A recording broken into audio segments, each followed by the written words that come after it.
गुरुजी के चरणों में सत नमन और आप सभी साधकों को मेरा सादर नमस्कार। मैं साध्वी आनंदी माँ दिव्याशीष आश्रम सुंदरनगर मंडी डिस्ट्रिक्ट हिमाचल प्रदेश में निवास करती हूँ। मेरा फोन नंबर है 8219172304। सुरेश बेटा का फोन नंबर है 9729018002। जो हमारा गुप्त नवरात्रि चल रही थी 10 फरवरी 2024 से 18 फरवरी 2024 तक 9 दिन का ये पहला जो साल का नया साल का पहला नवरात्रि उसमें जो शिविर है उसी में हमारे जो साधक आए थे उन्होंने अपनी अनुभव सुना रहे हैं। तो हमारा जो पूरी तरह 9 दिन का निर्जला में जो पहुंच पाए वो साधक है हमारा सचिन जी, जो पूरी 9 दिन का निर्जला कर पाए, ना खाना ना पीना, ओनली ऑन एयर पे रहे। 9वां दिन का मतलब टाइम में खोले 9वां दिन में। तो ये बहुत बड़ी बात है ये हम सभी के लिए। और उनको क्या प्रॉब्लम था और किस लिए उन्होंने इतनी तप कर रहे हैं और ये तप सेवा सुमिरन का मार्ग के बारे में उनके मुख से सुनेंगे। कहाँ से पता लगा, क्या करे, कहाँ से प्रेरणा मिला उनको, और उनका सब परिचय खुद देंगे, मोबाइल नंबर खुद बताएंगे। तो बताओ बेटा साधकों को। गुरुजी के चरणों में नमन, माताजी के चरणों में नमन। मेरा नाम सचिन कुमार है और मैं यूपी से हूँ, मुजफ्फरनगर से। मेरा फ़ोन नंबर है 9917444934 और मैं क्रोनिक डिजीज से ग्रस्त हूँ और मुझे बड़ी दिक्कत थी। यहाँ के बारे में मुझे YouTube से पता चला जब मैंने सुरेश भाई जी की वीडियो देखी। उससे पहले मैंने जितने भी टेस्ट कराए उसमें मुझे मेरे राइट हिप्स में कैंसर डिटेक्ट हुआ और कमर में भी 2-3 जगह था। तो डॉक्टरों ने मुझे वही कीमोथेरेपी, इम्यूनोथेरेपी और रेडिएशन के बारे में बताया। तो उस तरफ जाने का मेरा मन नहीं था क्योंकि उससे 4 साल पहले भी मुझे कैंसर हुआ था, जो मेरे लेफ्ट किडनी में हुआ था, ट्यूमर था। और मैं नहीं वो कैंसर था आपका? हाँ जी। अच्छा, किडनी में? हाँ जी, ट्यूमर था बहुत बड़ा। हाँ, तो उसको कैंसरेटिक ट्यूमर बोले थे? हाँ जी। अच्छा। तो तब भी मैं डॉक्टर के पास गया, वही एलोपैथी में तो वही होता है भाई, रेडिएशन और कीमो। तो फिर मैं उस टाइम भी मैंने 1.5 साल तक आयुर्वेदिक इलाज कराया, उसका बहुत कोशिश की, लेकिन बस ये किस्मत ही कह लो कि मुझे उस टाइम नहीं मिल पाया। तो मुझे वो कराना पड़ा मजबूरी में। 2018 में डिटेक्ट हुआ था मुझे, मैंने फिर 2019 में वो ऑपरेशन करा दिया। ऑपरेशन कराने के बाद डॉक्टर्स ने वही कुछ दिन दवाइयाँ चलाई माताजी कीमो की जो होती है। फिर वो जब नॉर्मल रिपोर्ट आ गई, मैं लगातार तीसरे चौथे महीने अपने टेस्ट कराता रहा। लेकिन फिर 4 साल बाद मुझे ये हुआ है। अब मेरे मन में था कि मैं उधर नहीं जाऊंगा क्योंकि बहुत लोगों को देख चुका हूँ, कैंसर से पीड़ित लोग डॉक्टर के पास जाते हैं, अपना सब कुछ गंवाते हैं, अपनी प्रॉपर्टी, अपना पैसा गंवा देते हैं और अपना शरीर गंवा देते हैं। लास्ट में वो कह देते हैं हमसे अब इन्हें घर ले जाइएगा, हमसे अब नहीं हो पाएगा। तो मेरे मन में वो बात थी, मैं यूट्यूब पर यार दोस्तों सबको बता दिया। मैं कहा भैया मुझे कुछ सर्च करके इस तरह का कुछ दो बताओ। फिर तब मैंने मेरा भगवान सीता था, तो सुरेश भैया की मैंने वीडियो देखी।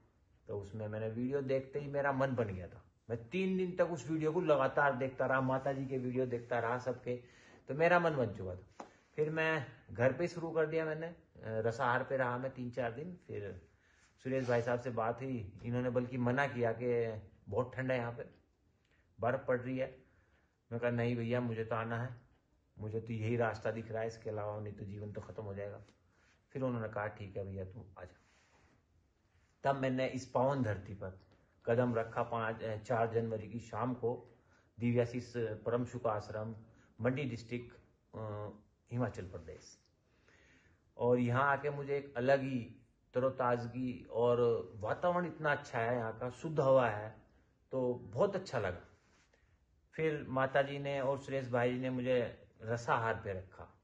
4 दिन तक 5 दिन तक मैं लगातार रसाहार पे रहा। उसके बाद मेरा निर्जला शुरू हुआ। 1 दिन का निर्जला किया, फिर 3 दिन तक मैं रसाहार पे रहा। फिर ऐसे ही धीरे धीरे करके 2 दिन पे आ गया मैं निर्जला पे, फिर 4 दिन दशाहार पे रहा, फिर मैं 3 दिन का निर्जला करने लगा। तो इसी बीच में मैंने 3 बार 3 दिन का निर्जला किया, 4-5 बार मैंने 2 दिन का निर्जला किया। और अब जब से गुप्त नवरात्रि स्टार्ट हुआ है, मैंने कभी जीवन में कभी निर्जला किया नहीं था, और माता जी से सुनता रहता था कि माता जी ने 17 दिन का निर्जला किया, सुरेश भाई ने 11 दिन का निर्जला किया। तो मैं अपने आप ही एक ऐसा लगता था कैसे कर लिया इन लोगों ने। लेकिन जब इन्होंने प्रेरणा दी और गुप्त नवरात्रि शुरू हुए, तो हम सब और भी साधक लोग, हम सब ने शुरू किया, तो मैं 90 नवरात्रा में पहुंच गया और मुझे बड़ी खुशी हुई कि मैं ये सब कर पाया। अब मैं आपको बताता हूँ कि मुझे आराम कितना है। मैं जिस दिन इसमें कदम रखा था मैंने इस परम धरती पर, तो मैं स्टैंड से चलता था, मेरे से चला नहीं जाता था बिना सहारे के, और इतना दर्द था कि मैं मतलब चिल्ला पड़ता था। रात को सोते टाइम अगर करवट लेता था तो भी चिल्लाता था। लेकिन आज मैं आपको बताऊं, ना तो मुझे दर्द है और ना मैं बिना स्टैंड के चल पाता हूं, और मुझे ऐसा लग रहा है कि मैं लगभग ठीक हो चुका हूं। तो बड़ा अच्छा लगा ये सफर। कितना % आपको लगता है रिकवरी हुई है अभी तक? मुझे तो लग रहा है मैं 100% ठीक हो गया। थोड़ा बहुत रहा होगा तो हो जाऊंगा, क्योंकि मुझे तो इसी रास्ते पे चलना है। मुझे पक्का भोजन जीवन में करना ही नहीं है, मैं प्रण कर चुका हूँ। और दूध से बनी चीजें हमने छोड़ दी। मेरे घर पे, मैं किसान का बेटा हूँ, मेरे घर पे पशु थे। यहाँ रहते हुए जैसे मुझे पता चला कि हम बहुत बड़ी हिंसा कर रहे हैं दूध और दूध से बनी चीजें खा के, तो मैंने घर पे यहीं बैठे बैठे 1-2 पशु तो दान दे दिए, ब्राह्मण जी को दान दे दिए, वो कह रहे थे मेरे से। और मैंने कुछ पशु जो है, जैसे भी जिसने जो दान दिया, मैं कहा भैया ले जाओ। तो मैंने तो ये सब कर दिया। मैंने प्रण ले, मेरी पत्नी ने भी मुझे कहा कि नहीं, इनको हटाओ। और घर पे मेरी माता जी हैं, बच्चे हैं, उन्हें भी हम रोज बताते रहते हैं, तो वो भी एक टाइम कच्चा ले रहे हैं, शाम को एक टाइम भोजन कर रहे हैं। तो मैंने उनसे कहा है कि बस कुछ दिन हो रहा है आपके पास, फिर तो आपको कच्चे पे ही रहना पड़ेगा। तो ऐसा नहीं है, मैं सुधरूंगा तो मैं दूसरे को सुधार पाऊंगा। और मेरा यही संदेश है कि आप भी सुधरो, क्योंकि आने वाला समय क्रोनिक डिजीज का है। हम इतना खा रहे हैं। भारत में पहले लोग भूखे मरते थे, आज खा के मर रहे हैं। शादियों में इतने स्टाल लगने लगे। इतना खाना कभी देखा था? अजीब अजीब तरीके के खाने, तो लोग बीमार हो रहे हैं इससे।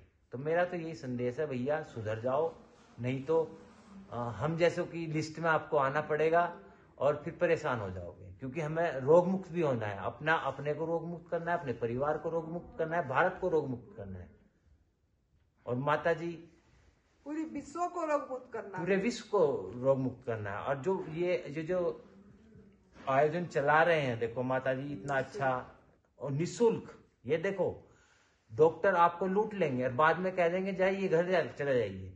और दिव्य सुख, ये जो हमारा परम आश्रम है यहाँ पे, ये निःशुल्क है। आप यहाँ आइएगा और ठीक होइएगा। तो इससे बड़ा और क्या कर सकते हैं?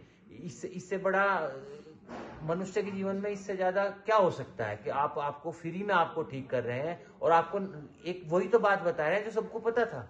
हमारे लिए जो भोजन बना था, वो हम पहले जो खाते आए हैं। मनुष्य कभी पैदा हुआ था क्या करता था? फल फ्रूट ही तो खाता था। और उसी रास्ते पे चलने के लिए बता रहे हैं श्रद्धेय बीवी चौहान जी। वही तो आपको जाना है, वही तो आपको करना है। जो भूल गए हैं उसको याद करना है आपको, जो पढ़ाया गया सिखाया गया उसको भूलना है, यही चीज है। बिल्कुल सही बात है। इनका तो आज ये यहाँ पे बैठे हैं, वही सबसे बड़ी टेस्टिमोनी है, क्योंकि ये आए थे स्टैंड लेकर। मैं पहले ऐसे नहीं बैठ पाता था, आज मैं ऐसे बैठ पाता हूँ। क्या बात है, क्या बात है।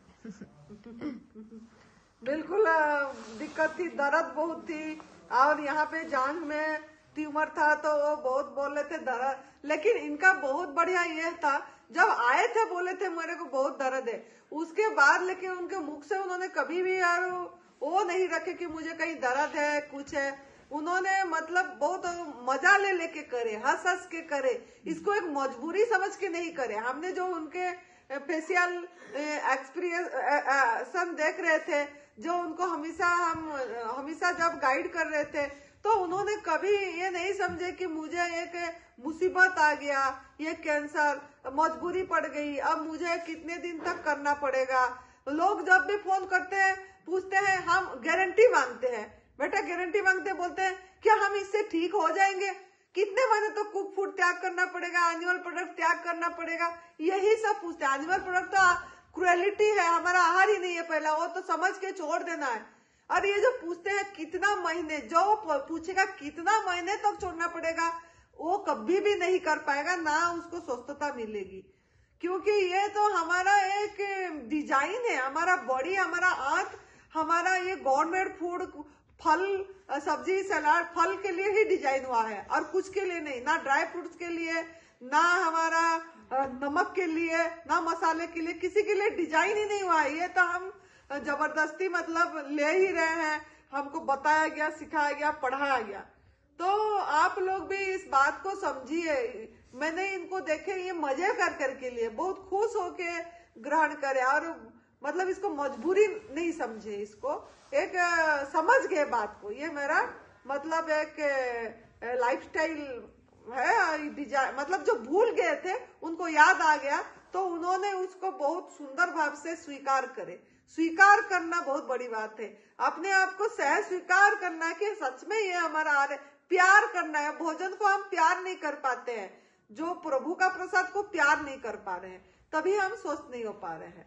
तो इनसे यही प्रेरणा लो, और आप लोग भी एक इसी हिसाब से करो कि ये एक मेरे आनंद लो, उसको मजे करो है। हम बने हैं, तुम बने हैं एक दूसरे के लिए, यही करना है गवर्नमेंट फूड को, नहीं तो कभी भी नहीं कर पाएंगे। जय इंडियस। खुश रहिए, मस्त रहिए, तंदुरुस्त रहिए। आप आपका मोबाइल नंबर दोबारा थोड़ा अच्छे से बता दीजिए। जी माता जी, मेरा मोबाइल नंबर है 9917444934। ठीक है, थैंक यू, आभार, प्रणाम, जय तंदुरुस्ती।